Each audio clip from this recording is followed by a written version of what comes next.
आज के इस वीडियो में मैं आपको बताऊंगा सेकंड लेफ्टिनेंट अरुण खेतरपाल के बारे में। अरुण खेतरपाल, जिन्हें 21 साल की उम्र में भारत का सर्वोच्च वीरता पुरस्कार परमवीर चक्र से सम्मानित किया गया था।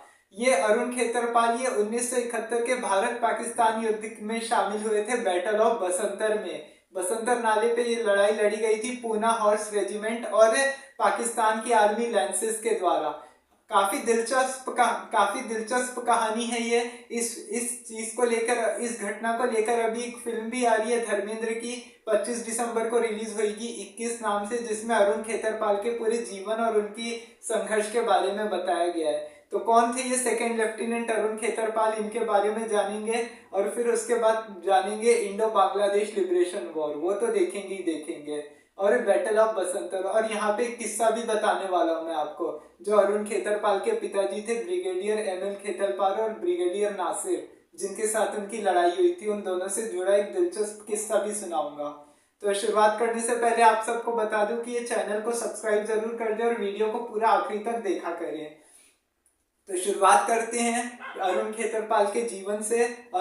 सेकंड लेफ्टिनेंट अरुण खेतरपाल का जो जन्म था वो 14 अक्टूबर 1950 को महाराष्ट्र के पुणे में हुआ था। इनका पूरा पूरा परिवार आर्मी में ही था। इनके जो दादाजी थे वो फर्स्ट वर्ल्ड वॉर में उन्होंने अपना योगदान दिया था, और उनके जो पापा थे एमएल खेतरपाल, उन्होंने सेकेंड वर्ल्ड वॉर और 1965 की लड़ाई लड़ी थी, और इनकी माता का नाम था महेश्वरी खेतरपाल। अब उनके बाद क्या हुआ कि जब अरुण बचपन से ही बड़े ये शौर्य गाथाएं सुनते आ रहे थे, और जब शुरुआती स्कूल की पढ़ाई तो वहीं उनकी पुणे में ही हुई।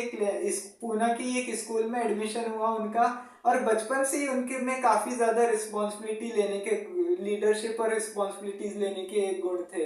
काफी मतलब रिस्पॉन्सिबल इंसान थे बचपन से, चीजों को समझते थे, किसी को जरूरत थी तो जरूरत के टाइम पे भी लोगों की हेल्प करना, काफी कुछ रहता था उनका। अब उसके बाद क्या हुआ कि जैसे, लेकिन इनके में काफी दया दया भी आ जाती थी। कोई अगर जैसे मान लीजिए अगर किसी गलत इंसान को देख लिया, मतलब किसी के पास कोई चीज नहीं है, तो उस चीज को लेकर उनमें दया और करुणा का भाव भी बहुत ज्यादा था। तो इससे जुड़ा एक दिलचस्प किस्सा भी है। जब वो एक बार 6 साल के थे तो क्या हुआ था कि उनके पापा कोई नॉर्थ ईस्ट शिलोंग में कहीं पोस्टेड थे, तो वहां पर है ना काफी ज्यादा ठंड पड़ रही थी। तो उसके बाद क्या हुआ कि ठंड की वजह से क्या हुआ था, एक गरीब बच्चा था वो है ना, वो उसके पास स्वेटर नहीं था पहनने के लिए। तो अरुण खेतरपाल ने क्या किया था, अपना स्वेटर निकाल के उसको दे दिया था, और घर पे जाके झूठ बोला था कि मेरा स्वेटर गायब हो गया है। क्योंकि घर पे अगर वो बता देते तो हो सकता है कि माँ डांटेगी, सोच के उन्होंने बता दिया घर पे कि है ना, उनको झूठ बोल दिया कि मेरा स्वेटर गायब हो गया। बाद में जब वो उनके छोटे भाई मुकेश खेतरपाल को आईआईटी दिल्ली में बाद में वो बच्चा मिला, तब ये घटना उनके घर वालों को पता चली कि ऐसा हुआ है। तो फिर उसके बाद ठीक है, वो काफी सारी चीजें थी। अब जैसे जब इन्होंने लॉरेंस स्कूल पास किया, लॉरेंस स्कूल पढ़ाई करने के बाद क्या हुआ, पढ़ाई में काफी ज्यादा ब्रिलियंट थे, स्पोर्ट्स में काफी ज्यादा अच्छे थे, काफी चीजों में एक्टिव रहते थे ये। तो उसके बाद क्या हुआ कि जब लॉरेंस स्कूल पास किया 10th के बाद, इनके नंबर काफी ज्यादा अच्छे थे। तो उसके बाद क्या हुआ कि है ना, वो काफी ज्यादा नंबर अच्छे होने की वजह से फिर उसके बाद क्या हुआ कि इनका आईआईटी में सिलेक्शन हो गया। लेकिन उन्होंने आईआईटी छोड़ दिया था। आईआईटी छोड़ दिया और उसकी उन्होंने बोला कि नहीं, मैं तो आर्मी ही ज्वाइन करूंगा। देखिए, सोचिए आज के जमाने में अगर देखिए किसी को आईआईटी जैसी अगर जॉब मिल जाए तो कौन ऐसा होगा कि जो नहीं बोलेगा कि नहीं, हमको हमको यही करना है। तब उसके बाद क्या हुआ कि अब जैसे इन्होंने आर्मी ज्वाइन की, फिर 1968 आते आते क्या हुआ कि 1968 में आते थे जब ये 12th पास हुए, 12th के बाद इन्होंने एनडीए की एग्जाम दी। एनडीए में अच्छे नंबरों से पास हो गए, और उसके बाद क्या हुआ, फिर ये यंग ऑफिसर कोर्स कर रहे थे अहमदनगर में। लड़ाई शुरू होने से पहले ये अहमदनगर में यंग ऑफिसर कोर्स कर रहे थे। तो उसके बाद क्या हुआ कि इतने में ही करते करते क्या हुआ कि 1971 का युद्ध आ गया। अब देखते हैं अपन बांग्लादेश लिबरेशन वॉर, थोड़ा सा हिस्ट्री बताता हूँ। देखिए, आप तो जानती है कि 1947 में भारत पाकिस्तान का बंटवारा हो गया था। भारत पाकिस्तान का इधर बंटवारा हुआ तो उसके बाद क्या हुआ कि इधर से भारत पाकिस्तान का बंटवारा होने की वजह से इधर वेस्ट पाकिस्तान हो गया एक साइड हो गया ईस्ट पाकिस्तान, जिसको बांग्लादेश बोला जाता है। तो वहां पे काफी ज्यादा प्रॉब्लम थी। अभी इस वेस्ट पाकिस्तान ने बोल दिया कि उर्दू चलेगी और काफी कुछ था ऐसे करके। तो उन्नीस और बहुत सारे रिसोर्सेज यहाँ से लेके चले जाते थे और वहां से कुछ भी लाते नहीं थे, उनको कुछ मिलता नहीं था। तो करते करते काफी टाइम तक हद हो गई। अब काफी समय से इलेक्शंस नहीं हो रहे थे और पहली बार इलेक्शन होते 1970 में। 1970 में जब जनरल इलेक्शन हुए ईस्ट पाकिस्तान में, पूरे पाकिस्तान में इलेक्शंस हुए, तो उसके बाद ईस्ट पाकिस्तान की आवामी लीग जीत गई। आवामी लीग के लीडर थे शेख मुजीबुर रहमान। शेख मुजीबुर रहमान गए जीत। ये बात पाकिस्तान को आ गई ईगो पे कि हमारी, फिर ये बात से पाकिस्तान को गुस्सा आ गया। जो पाकिस्तान की पीपल्स पार्टी थी और उस समय पाकिस्तान के प्रेसिडेंट थे याहिया खान, ये लोग आग बबूला हो गए कि ऐसे कैसे हो गया। बहुत बड़ा जो उसके बाद पाकिस्तान ने हत्याकांड चलाया ईस्ट पाकिस्तान के ऊपर, आज तक कोई नहीं भूल सकता उसको। इतने मास मर्डर, रेप, मतलब नवजात बच्चों तक को नहीं छोड़ा गया था इस जेनोसाइड के तहत। तो काफी सारी चीजें हुई थी, काफी कुछ हुआ था। मैंने 1971 वॉर के बारे में भी बताया हुआ है, तो आप उस पर भी देख सकते हैं। तब ये सारी चीजें हो रही थी।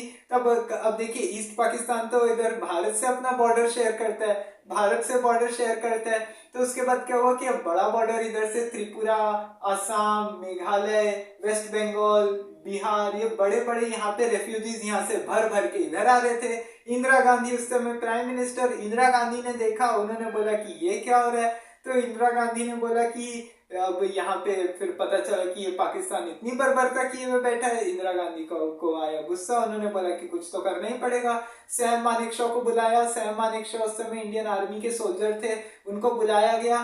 तो उन्होंने बोला कि नहीं, अभी तो हम वॉर में जा नहीं सकते। मैंने सैम मानेकशॉ की बायोग्राफी भी बताई थी आपको, तो उसके बारे में भी आप देख सकते हैं। तो उसके बाद क्या हुआ कि उन्होंने मना कर दिया, बोला अभी तो जा नहीं सकते। काफी चीजें बताई कि अभी मॉनसून आएगा और वगैरह वगैरह, काफी सारी चीजें थी। तो ऐसे करके 1971 वॉर कुछ टाइम के लिए टाल दिया गया, लेकिन उन्होंने बोला कि जब वक्त आएगा तब हम जीतेंगे ही, हम तब कार्रवाई तो करेंगे ही।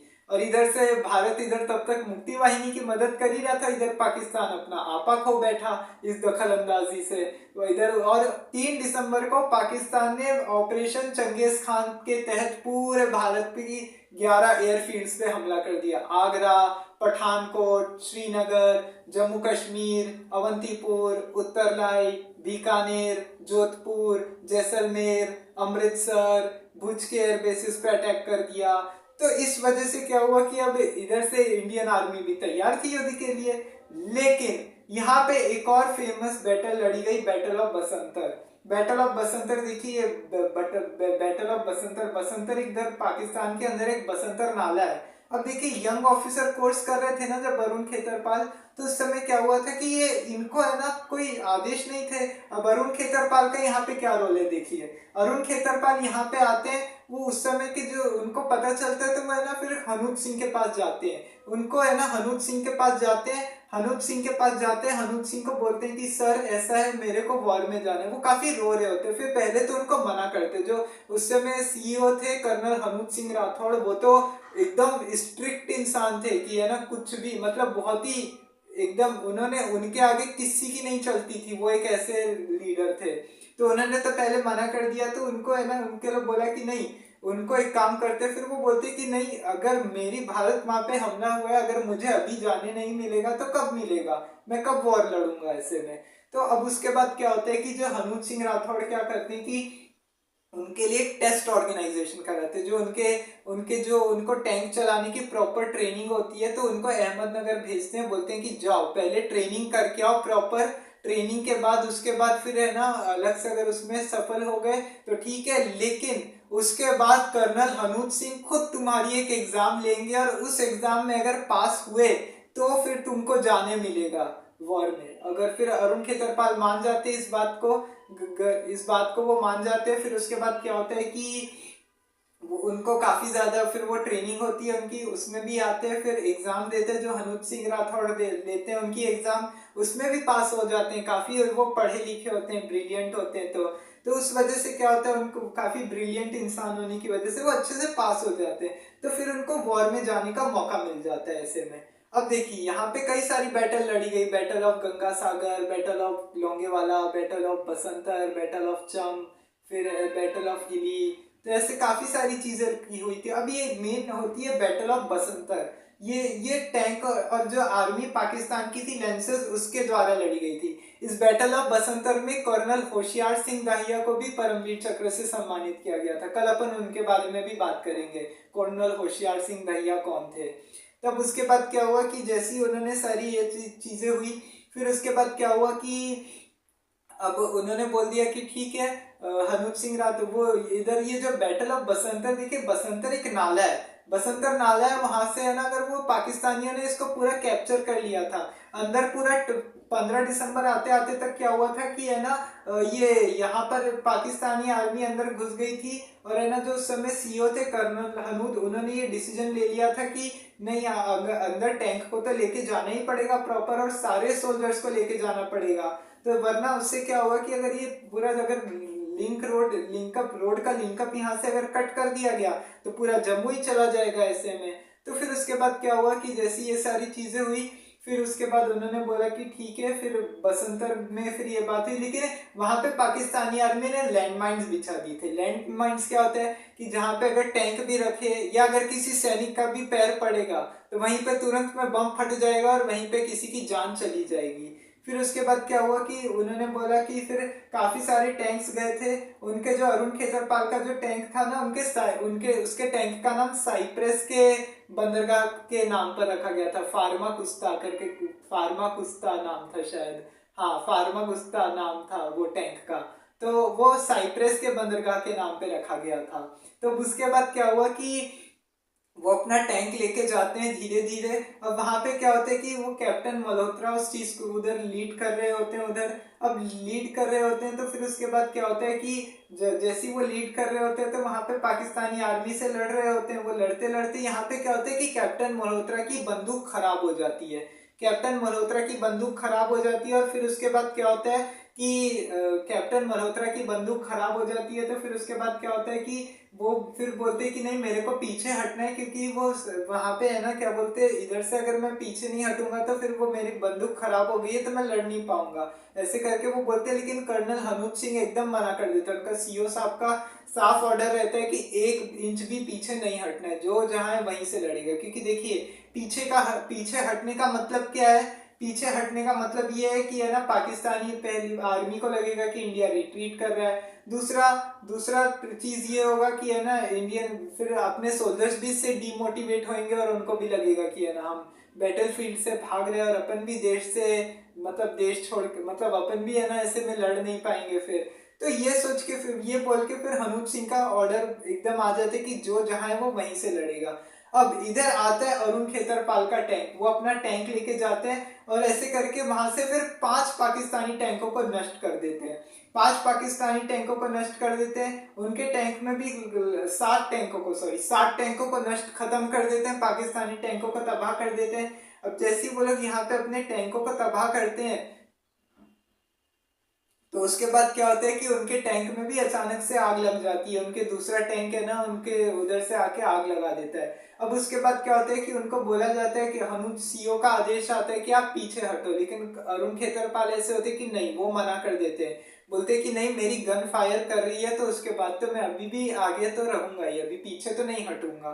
फिर उसके बाद क्या होता है, उनका जो ड्राइवर होता है अरुण खेतरपाल का, वो कर्नल नथु सिंह, ब्रिगेड रिसालदार नथु सिंह जो थे वहां पे वो भी है ना, उनको उनको सीट से उठाने की कोशिश करते हैं, लेकिन वो मना कर देते हैं कि नहीं, वो नहीं उठे अभी। वो मना कर देते हैं कि अभी तो नहीं करेंगे, तो अभी वहां से पीछे नहीं हटेंगे।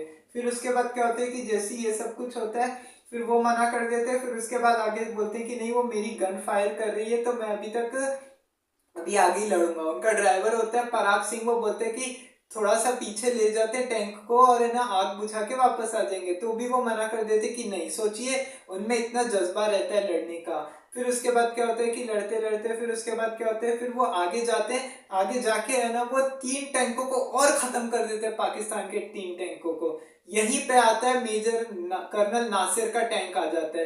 टैंक आता है, टैंक का गोला वहीं पे फट जाता है, वो टैंक चला रहा होता है, वो टैंक फट जाता है, वहीं पे अरुण खेतरपाल शहीद हो जाते हैं, वहां पे उनकी डेथ हो जाती है, वो वहीं पे है ना वो वीरगति को प्राप्त हो जाते हैं। और ऐसे करके लेकिन वो कई सारे पाकिस्तानी टैंकों को तबाह कर देते हैं। ये उनका आदेश आता है, लेकिन उसके बावजूद भी वो पीछे हटते नहीं है, घायल हुए हुए रहते हैं, उनको काफी ज्यादा उनके पेट में चीथड़े पड़े होते हैं, काफी कुछ होता है उनको। तो फिर उसकी वजह से वो नहीं आते, वो फिर भी पीछे हटने से मना कर देते हैं, गन फायर कर रही होती है। तो फिर उसके बाद क्या होता है कि जैसे ये सब कुछ होता है, फिर यहाँ पे जब उनके फिर वो पीछे हटते, फिर वो कर्नल नासिर क्या करते कि वहां पे फिर अपना टैंक चलाता है, टैंक से है ना क्या होता है, अचानक से वो लड़ते लड़ते दोनों का आमना सामना होता है, दोनों के, वो कर्नल नासिर जो होता है वो निकल के बच जाता है, लेकिन वो टैंक जो उसका खत्म करने के लिए अरुण खेतरपाल अपना टैंक वहां से लेके आते हैं। जैसे ही है ना वो टैंक उधर अपना लेके आते हैं, वहीं पे उनका वो टैंक का गोला फट जाता है, और वहीं पे वो बारूद के ढेर में उनकी डेथ हो जाती है वहीं पे ही, अरुण खेतरपाल की। और वो नासिर के टैंक को अपने टैंक से तब तक खत्म कर चुके होते हैं, और कर्नल नासिर जो होता है वो निकल के भाग जाता है। तो ऐसे करके लड़ाई खत्म हो जाती है बैटल ऑफ बसंतर की। अब उसके बाद क्या होता है कि वहीं पे अरुण खेतरपाल की डेथ हो जाती है। फिर उसके बाद क्या होता है कि जैसे ही ये सब कुछ होने की वजह से क्या होता है कि वहां पे जब उनकी डेथ हो जाती है, फिर उसके बाद क्या होता है कि अब जब उसके बाद जब उनकी डेथ होने के बाद उनको 26 जनवरी 1972 को मरणोपरांत परमवीर चक्र से सम्मानित किया जाता है। अब जैसे ही उसके बाद क्या होता है कि उनको परमवीर चक्र तो दिया जाता है, लेकिन उसके बाद क्या होता है, यहाँ पे एक और बात बताता हूँ आपको। पाकिस्तान की जो ये लेंसेज आर्मी है ना, आपको बता दूं ये पाकिस्तान की, और उस समय जब इंडिया पाकिस्तान का बंटवारा हुआ था ना, ये दोनों आर्मी के बीच में ट्रांसपरेशन मतलब ये हुआ था कि है ना दोनों के एक दूसरे के बीच में काफी मतलब बंटवारे की वजह से काफी ज्यादा ये हुआ था, ट्रांसफर हुआ था दोनों की आर्मी का। इनके पिताजी लेंसेज में ही थे। तो ब्रिगेडियर नासिर क्या करते हैं, अब उनकी डेथ हो जाती है ना अरुण खेतरपाल की, जो उस समय के जनरल होते हैं एस.टी. वर्मन, वो है ना आर्मी के सोल्जर होते हैं, वो उनके पिता को लिखते हैं कि अगर कि आपका बेटा परमवीर चक्र अपने, मैं तो ये सोचने के लिए अपने 10 साल वेट कर लेता कि है ना आपका बेटा खुद अपने हाथों से परमवीर चक्र लेगा, लेकिन ऐसा कुछ हुआ नहीं। तो फिर उसके बाद ऐसा मतलब वो एक लेटर भी लिखा जाता है उनको। लेकिन अब क्या होता है कि उनके जो पिता अरुण खेतरपाल के पापा जो होते हैं एम.एन. खेतरपाल, वो लाहौर की एक सरकारी कॉलेज से ही पढ़ाई की होती है उन्होंने। तो क्या होता है साल 2001 में कॉलेज का पूरा रीयूनियन होता है, रीयूनियन होता है जिसमें सभी लोग जाते हैं, अरुण खेतरपाल के पापा जाते हैं, फिर उस समय ब्रिगेडियर नासिर होते हैं। अब वो क्या होता है कि है ना जैसे ब्रिगेडियर नासिर होते हैं, फिर उसके बाद क्या होता है कि वो क्या करते हैं, जैसी ये सारी चीजें होती है, फिर उसके बाद क्या होता है कि वो ब्रिगेडियर नासिर आते हैं, फिर वो उनको उनसे काफी रिक्वेस्ट करते हैं कि सर हमारे घर पे आइए। फिर वो रीयूनियन खत्म होने के बाद वो उनको एक दिन अलग से एक्स्ट्रा रुकने की रिक्वेस्ट करते, काफी मान मनोबल के बाद वो रुक जाती, क्योंकि देखिए अब कोई बुलाया है तो अब ऐसे मना तो कर नहीं सकते ना कि नहीं मैं नहीं आऊंगा, ऐसे मतलब बोल के तो नहीं मना कर सकते, भले ही वो दुश्मन देश का ही क्यों ना हो, अब ऐसे तो बोल नहीं सकते किसी को। तो वो ठीक है। और जब वो ब्रिगेडियर नासिर होते हैं ना, वो बुलाते हैं और उनके घर वाले खूब है ना इनकी खातिरदारी करते हैं, एम एल खेतरपाल की खूब खातिरदारी करते हैं। फिर जब है ना वो लोग कहीं, अगर ये इसके घर वाले और ये लोग कहीं बाहर गए होते हैं या कहीं पे भी होते हैं ना, वो बाहर बैठे होते हैं, अंदर इन लोग के बारे में बातें कर रहे होते हैं कि ये लोग कैसे, इनके बारे में, इन्हीं के बारे में डिस्कशन चल रहा होता है पूरे टाइम, इनसे छुप के ये बाहर बैठे होते हैं और घर में अंदर सब बात कर रहे होते हैं। तो फिर इनको शक होने लगता है कि अचानक से अरे ये क्या हो गया अचानक से इतने दिन से, फिर अब इतने दिन से चल क्या रहा है, मैं यहाँ पे इतनी देर से आया हुआ हूँ, ऐसे रुकवा के रखा है उनको। अब धीरे धीरे उनकी बातें चल रही थी, अब जैसे जैसे वक्त आगे बढ़ता जाता है तो एम.एन. खेतरपाल का शक भी और बढ़ने लगता है कि क्या हो रहा है उनके साथ में, उनको समझ में ही नहीं आता एक्चुअली में। फिर एक दिन क्या होता है, जब उनके लास्ट में है ना जब जाने का टाइम होता है, तो ब्रिगेडियर नासिर क्या करता है, वो लेके आता है उनको, बोलता है अंकल चलिए वॉक पे चलते हैं बाहर। तो वो अब इतने देर से कुछ हो नहीं जाता है, फिर वो बाहर दोनों वॉक कर रहे होते हैं। फिर वो थोड़ी देर में फिर है ना दोनों से नहीं रहा जाता है, तो फिर वो उसके पेट में बात पचती नहीं है, फिर वो बोलता है एम.एल. खेतरपाल को कि अंकल 71 की वॉर में मैं भी था। तो बोला हाँ मुझे मालूम है कि मैं बेटा था, कि मैं आपका, कि मेरा बेटा भी था, मुझे भी मालूम है। तो फिर वो बोलते हैं अंकल मैं आपको बताना चाहता हूँ एक बात, कि आपका बेटा जिस टैंक के गोले से शहीद हुआ था ना, वो मेरा ही गोला था, वो मेरे टैंक का ही गोला था, वो मेरे टैंक को खत्म करने के लिए आ रहा था। तो उसके बाद क्या हुआ कि वहीं से वो उसको गोला लग गया वहीं पे, मेरी वजह से आपके बेटे की जान चली गई। तो ठीक है, मतलब वो ऐसे तो कुछ बोलते नहीं है कि ठीक है, कि वो ऐसे तो कुछ नहीं बोलते, लेकिन उनको भी अंदर से अच्छा नहीं लगता है। वो भी अपना प्रोफेशनली फिर अपना वो वहां से ये सुन के वो अच्छे से चले जाती, क्योंकि अब उनका बेटा ही था। तब वो और क्या बोलते हैं, उन्होंने फिर अब सामने कुछ बोल नहीं पाते, अब ये बात उनको पता चलती है। और फिर बाद में 2001 में फिर है ना पाकिस्तानी गवर्नमेंट की तरफ से है ना एक नोट लिखा गया था, जिसमें अरुण खेतरपाल की काफी ज्यादा तारीफ की गई थी। तो उसके बाद क्या हुआ कि अरुण खेतरपाल की काफी ज्यादा तारीफें की गई थी, पाकिस्तान में भी उनकी खूब तारीफ हुई थी इस चीज को लेके। पाकिस्तान के 12 पिंड में उनकी डेथ हुई थी 16 दिसंबर 1971। और 16 दिसंबर को क्या हुआ था, युद्ध खत्म हो ही गया था। वैसे ही है ना वो ऑपरेशन ट्राइडेंट और ऑपरेशन पाइथन, वो दो ऑपरेशन चलाए गए थे इंडियन नेवी के द्वारा। तो इंडियन नेवी के द्वारा जो चलाए गए थे, तो फिर उसके बाद क्या हुआ कि इंडियन नेवी ने मना कर दिया। अब वो वॉर का नतीजा तो वैसे एक दो दिन में निकल गया था, रिजल्ट तो आ ही गया था और पता था कि अब कुछ होना जाना है नहीं यहाँ पे। तो ऐसे करके 16 दिसंबर को पाकिस्तान के जनरल ए के नियाजी ने 93,000 सैनिकों के साथ सरेंडर कर दिया था, और ईस्ट पाकिस्तान टूटकर बांग्लादेश बन गया था, बांग्लादेश का जन्म हो गया लेफ्टिनेंट जनरल जगजीत सिंह अरोड़ा की लीडरशिप में। तो फिर उसके बाद और यही हुआ था, और आज के दिन को विजय दिवस के रूप में भी मनाया जाता है। तो अभी ये मूवी भी आ रही है इस चीज को लेके, अभी 21 मूवी रिलीज हो रही है अभी 25 दिसंबर को। अभी अगर देखिए मूवी कैसी जाती है, अब धर्मेंद्र की लास्ट फिल्म भी है, तो अभी देखना होगा कि अभी इसके बारे में अभी सभी लोग देखेंगे ही। तो आज के इस वीडियो में इतना ही, और मैं आपको एक और बात बता दूं, आज के दिन विजय दिवस के रूप में भी मनाया जाता है इस चीज को लेके। तो विजय दिवस के रूप में भी मनाया जाता है। तो फिर ये था सेकंड लेफ्टिनेंट अरुण खेतरपाल के बारे में। आपको ये वीडियो कैसा लगा कमेंट में जरूर बताएं। वीडियो को लाइक एंड शेयर करना बिल्कुल भी ना भूलें, चैनल को सब्सक्राइब जरूर कर दें, साथ ही बेल आइकन का बटन दबा दें। तब तक के लिए कल बात करेंगे अपन कर्नल होशियार सिंह दहिया के बारे में, एक और परमवीर चक्र अवॉर्डी, जो इसी बैटल ऑफ बसंतर में इन्होंने लड़ाई लड़ी थी। तो आज की इस वीडियो में इतना ही, तब तक के लिए जय हिंद जय भारत।